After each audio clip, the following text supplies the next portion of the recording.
کہ جب کسی دشمن نے دشمنی میں حد کر دی ہو اور آپ اس کا مقابلہ کرنے سے عاجز آ چکے ہوں اور کوئی اور مددگار بھی نہ ہو، یعنی ہر طرف سے جب آپ دیکھیں کہ مایوسی ہو رہی ہے اور کوئی بھی مسئلہ حل کرنے کے لیے ساتھ دینے کو تیار نہیں، اس وقت بھی ان پابندیوں کے ساتھ پڑا ہوا یہ وظیفہ آپ کے ساتھ کھڑا ہو جائے گا، آپ کا ساتھ دے گا اور آپ کو اس دشمن کی دشمنی سے محفوظ رکھے گا۔ طریقہ یہ ہوگا کہ جب کسی بھی مہینے کی چاند کی 20 تاریخ گزر جائے تو اس کے بعد بے شک 21 کو 22 کو جب بھی شروع کر لیں، آخری پورے ہفتے میں 10 دن میں سورہ کوثر کو رات کے وقت 313 بار پڑھیں۔ ہر بار جب سورت مکمل ہو تو آخر پہ 3 بار کہیں هو الابتر هو الابتر هو الابتر،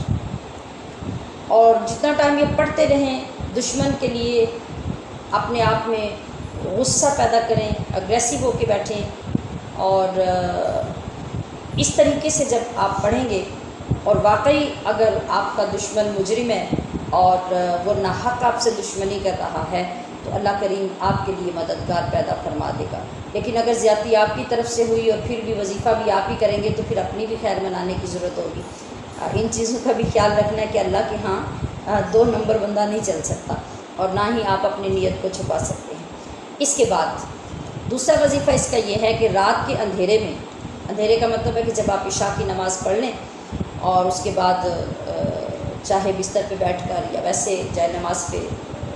عام طور پہ اندھیرا ہی ہوتا ہے اور لائٹ آف کر بھی لینی چاہیے، 10 بار سورہ کوثر پڑھ کے سوئیں۔ تو اگر آپ گناہوں سے نجات کی نیت سے اس کو وظیفہ بنائیں گے تو اللہ ایک وقت میں آپ کو گناہوں سے نجات عطا کر کے اپنے محبوب بندوں میں شامل کر لے گا۔ اگر آپ رزق میں برکت کی وجہ سے یہی 10 بار صورت نیت کریں گے تو آپ کو اللہ پاک حلال طیب رزق میں برکت عطا کرے گا۔ اگر آپ کے گھر کے بچے کند ذہن ہیں، کمزور ذہن کے مالک ہیں، پڑھائی میں اور سمجھداری میں اچھے نہیں ہیں تو ان کے لیے 10 بار سورہ کوثر پڑھ کے ان کو چاہے تو دم کر دیں یا اپنے ہاتھ پہ دم کر کے ان کے سر پہ پھیر دیں۔